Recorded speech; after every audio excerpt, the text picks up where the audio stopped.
Meni je bilo pa zanimivo, da smo slišali teorijo z prve roke, ne samo suhoparno iz učbenikov, ampak podkrepljeno s praktičnimi primeri, ki so jih večinoma prinesli s sabo predavatelji, da so bile te njihove lastne podjetniške izkušnje in hkrati tudi, da smo lahko nek razvoj te ideje komentirali tudi s drugimi podjetnikami, ki so bili naši mentori.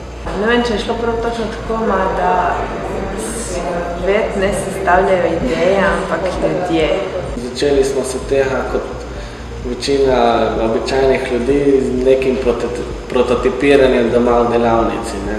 Brez da bi testirali trg, nismo vedeli, kakšen potencial ima naša ideja ali bo to sploh kdo želel kupiti. In na tej delavnici so nam predstavili vse moderne metode testiranja trga in načine, kako se poveča možnost za uspeh.